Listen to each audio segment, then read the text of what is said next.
بنایا کہ آپ کی ناک بالکل کھڑی تھی اور ناک سے ایک طریقے کا نور نظر آتا تھا۔ میرے آقا صلی اللہ علیہ وسلم کو اللہ تعالیٰ نے ایسے دندان مبارک عطا فرمائے تھے کہ روایتوں میں آتا ہے کہ میرے آقا اگر اندھیرے میں مسکراتے تو آپ کے دانتوں سے نور نکلتا اور اندھیرے میں روشنی ہو جاتی۔ سبحان اللہ۔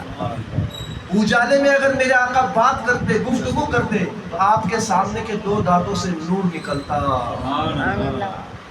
میرے پیارے آقا صلی اللہ علیہ وسلم کا جسم اطہر اللہ نے ایسا بنایا کہ تمام صحابہ کا اس پر اتفاق ہے کہ میرے آقا کی بدن سے کبھی بدبو نہیں آئی۔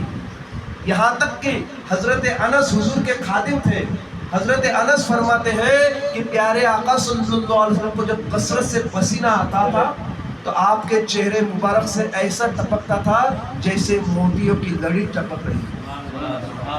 حضرت انس کہتے ہیں آقا صلی اللہ علیہ وسلم کے پسینے میں مشک و عنبر سے بھی زیادہ خوشبو تھی، یہاں تک کہ میرے آقا صلی اللہ علیہ وسلم دوپہر میں قیل اللہ کرتے وقت ہمارے گھر میں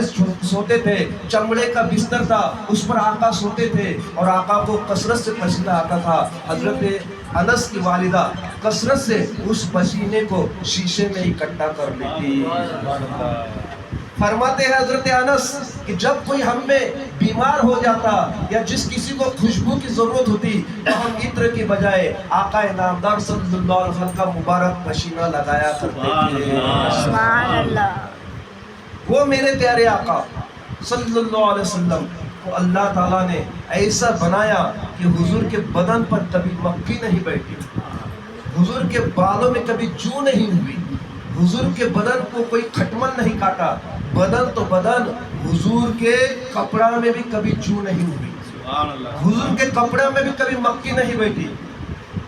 حضور کے کپڑا میں کبھی کھٹمل نہیں ہوا، اس لیے کہ اللہ تعالیٰ نے آپ کو اپنے نور سے بنایا، اور نور پر نہ مکھی بیٹھتی ہے، نہ کھٹمل آتا ہے، نہ جو ہوتی ہے۔ یہ تو جس کو زخم ہوتا ہے اس پر وہ مکھی، جس میں گندگی ہے اس میں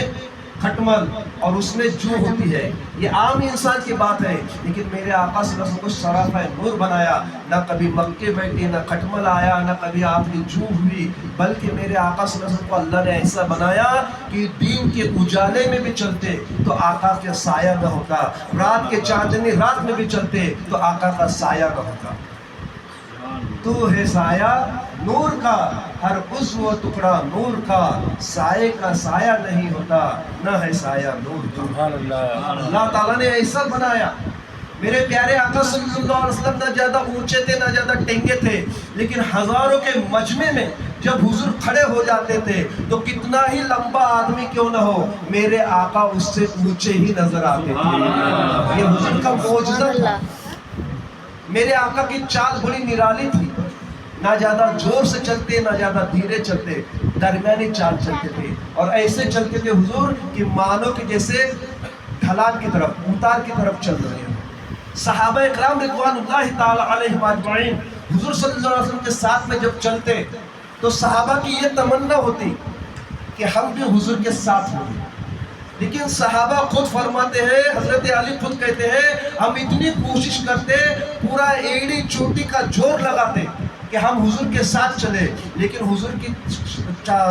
چلنے کا انداز درمیانہ تھا، ہم کوشش کرتے لیکن پھر بھی حضور سے آگے نہ بڑھتے، گویا حضور کے لیے زمین سمیٹ لی جاتی۔ یہ میرے پیارے آقا صلی اللہ علیہ وسلم شان اقدس ہے۔ میرے پیارے آقا صلی اللہ علیہ وسلم کو اللہ تعالیٰ نے جو چہرہ